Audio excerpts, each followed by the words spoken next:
I've been doing private work for so long that I forgot that this mindset even exists. I read comments like that and I just think, idiots. But look, not you, don't take that personally.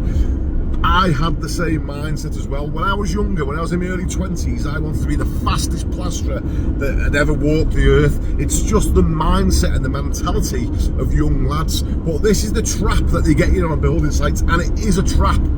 It is, because price work is kept going by the young'uns, because as you get a little bit older, you start getting wise to it. But you're already caught in the trap, then it's too late, because if that's how you're making your living, you can't stop the merry-go-round to get off. You can't go and do something else. Unfortunately, you're sort of stuck doing it. And the thing is, it's the only sort of industry where you get paid less the longer you've been doing it, unless you can still work hell for leather.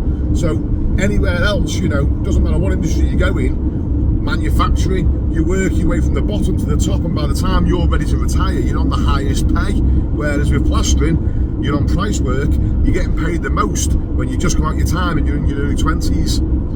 You're going like a bat out of hell, earning as good money as you possibly can, and then you've got to think to yourself, when I'm in my 40s, do I want to work like that? Probably not. In your 50s, you want to work like that. What about when you get to your 60s?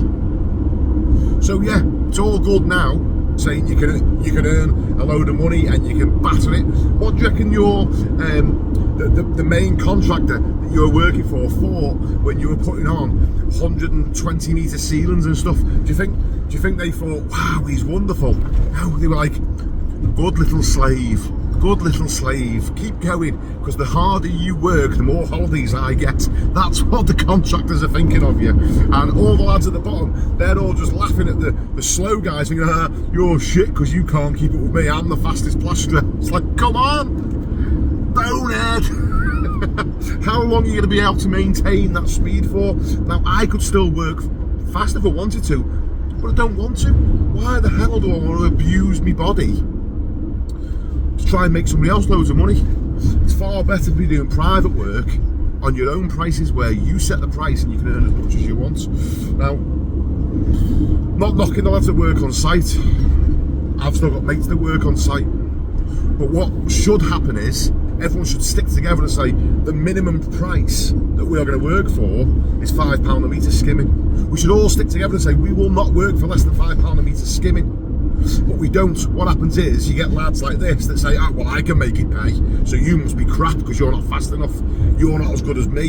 And that's the mentality. That's the sad thing about it. But if we all stuck together and said there's a minimum price of £5 a square metre, then everybody can make a decent living out of it. And if you want to work hell for leather, then you can make a fortune. But then it's worth it. There's no other industry in the world where you've got to work flat out, flipping, destroying your own body to break even, apart from the building game. Anyway, what I'm trying to say is, be nice if everybody just sort of looked out for the next guy and stuck together, rather than the 50, 60-year-olds falling behind and the young lads going, you's a crap, you can't keep up with me. That's the wrong attitude, because you will soon be in that 50, 60-year-old bracket, and then you'll be struggling to make a living yourself.